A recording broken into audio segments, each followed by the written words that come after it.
Hey, welcome back to Java with Jeff. I hope these are always helpful for you and encouraging, maybe a little challenging for you. I always love to have you share these and start a conversation around every week and every topic that we talk about.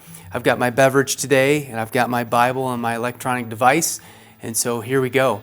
I've been thinking about something a lot recently. It shows up everywhere. It shows up in every social media post. It shows up on news sources, TV, Netflix. Every conversation you have, it shows up in every prayer that you pray. It's words.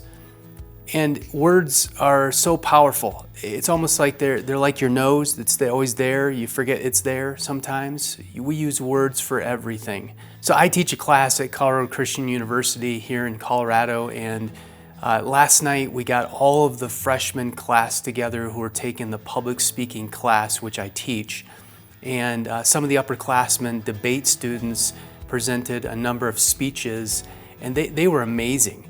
They're a gifted group of students, and the words that they used, everything was memorized, all the statistics they said in their speeches, everything. It was amazing. It was really well done, very polished. Every single word mattered. And so the Bible has a lot to say about words. Ultimately, the Bible is the Word of God, the words that God gave us. But James, the half-brother of Jesus, has some things to say about words that maybe you're familiar with, or maybe this is brand new for you. But here's what he says. He uses this imagery of words that is just so powerful and straight to the point. He doesn't mess around.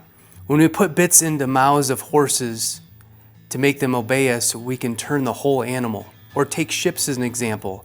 Although they are so large and are driven by strong winds, they are steered by a very small rudder wherever the pilot wants to go. Likewise, the tongue is a small part of the body, but it makes great boasts.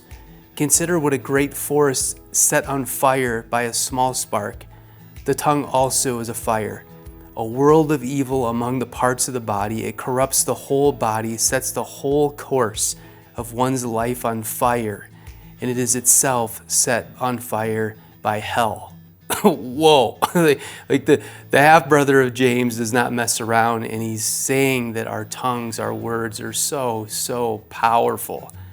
They can bring life or death. They can bring heaven or hell. They can bring uplifting, encouraging words, or they can bring somebody down. Words are so important. So consider your words today. Consider the messages that you send to people on your phones. Consider the social media posts you post. Consider the words you speak to people. Consider the conversations that you have. Is it uplifting? Does it bring people down? Is it encouraging? Is it discouraging? Is it life-giving? Does it bring people towards death? I mean, that's what words do. And boy, I fall short all the time with my words.